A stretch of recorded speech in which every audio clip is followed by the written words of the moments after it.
Honestly जब परमेश्वर ने चर्च को खड़ा किया, उसने मुझे बोला कि तू अपोस्टलिक अनॉइंटिंग के नीचे है। जो अपोस्टलिक अनॉइंटिंग होती है वो पास्टरल अनॉइंटिंग से बिल्कुल डिफरेंट होती है।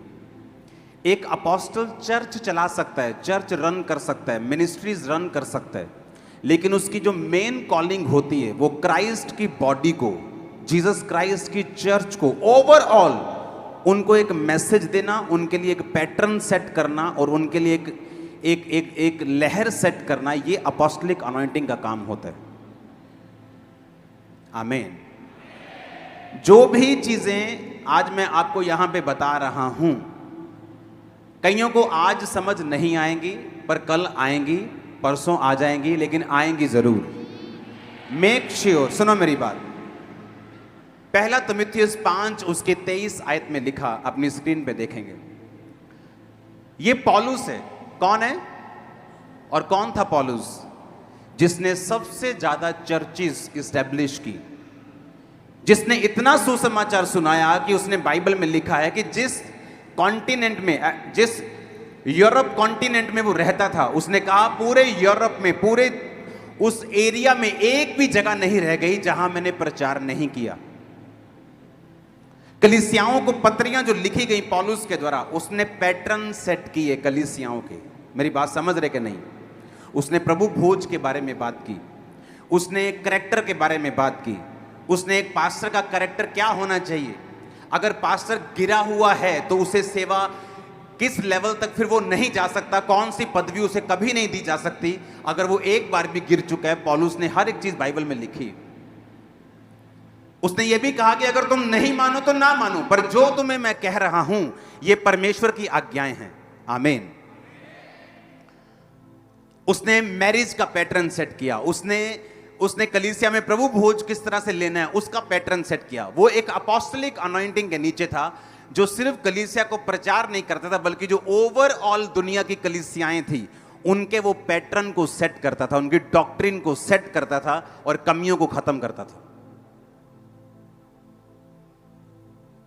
मेरा स्पिरिचुअल सन मेरे पास आया एक दिन और मैंने उससे कहा,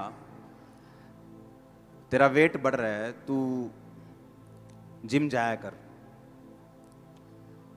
जो मेंटर होता है ना, वो मेंटर सिर्फ स्पिरिचुअल बातों में नहीं होता, वो एक लाइफ कोच होता है। आपकी लाइफ को चलाना कैसे।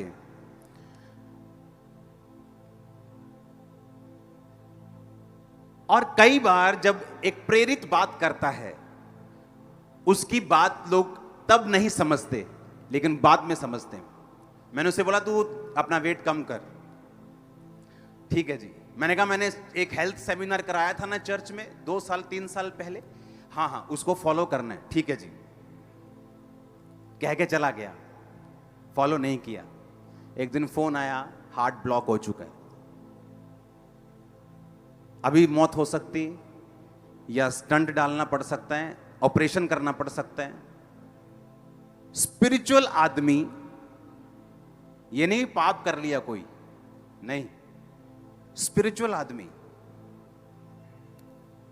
अनॉइंटेड आदमी, हीलिंग करने वाला आदमी, अब बताओ क्या करना है। पौलुस जो बाइबल कहती उसके जैसा कोई प्रेरित नहीं था।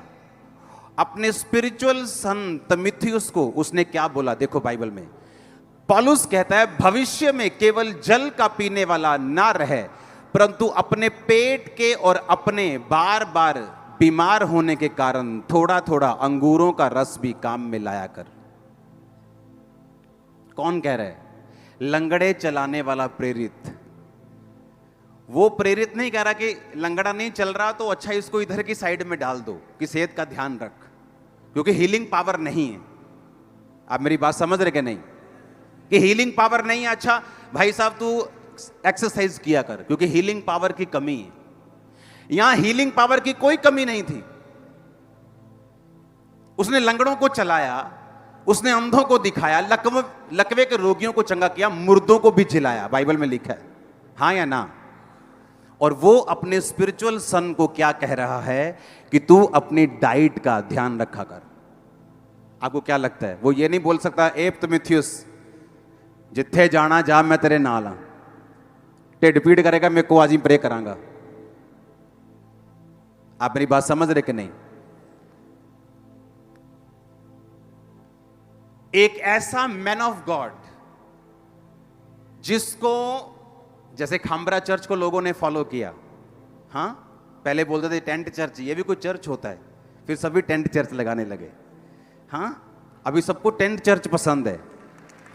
हाँ सुनो मेरी बात, सुनो, पहले वही कहते थे ये भी कोई चर्च है। अब सुनो, ऐसा ही आदमी एक साउथ में था, अब वो प्रभु के पास। जब उसने मिनिस्ट्री को स्टार्ट किया, आज की गिनती में, आज की डेट में अगर साउथ में 100 अनॉइंटेड पास्टर हैं, जबकि है हजारों में, मैं वैसे बात कर रहा हूं, तो उनमें से 90 पास्टर्स उस व्यक्ति से प्रभावित हैं। सुनो मेरी बात, उस व्यक्ति से जो अनॉइंटेड मैन ऑफ गॉड था, लेकिन उसने एक मिस्टेक की। जब उसने एक मिस्टेक की, अपने शरीर का ध्यान नहीं रखा और बीमार रहा, और जब भी अब वो पास्टर्स को, सन्स को, डॉटर्स को अपने पास बुलाता था, वो ये कहता था कि जो विजन प्रभु ने तुम्हें दिया है, आत्मा ने दिया है, अगर तुम्हारा शरीर नहीं होगा तो तुम उस दर्शन को लेके कैसे जाओगे? अगर प्रभु ने मुझे कहा कि आप मुझे उठ के वो पीछे जाना है और उस भाई पे ले हैंड करना है, अगर मैं चल नहीं पाऊंगा तो क्या ले हैंड हो जाएगा? अगर परमेश्वर मुझे कहता सुबह चंडीगढ़ जाना और प्रीच करना है, अगर मुझे में चलने की ताकत नहीं है, जो विजन आत्मिक परमेश्वर ने मुझे दिया है वो पूरा कैसे होगा? Anointed man of God pastors को पास बुला के पता क्या कहता है? कहता जो गलती मैंने की है तुम वो गलती मत करना।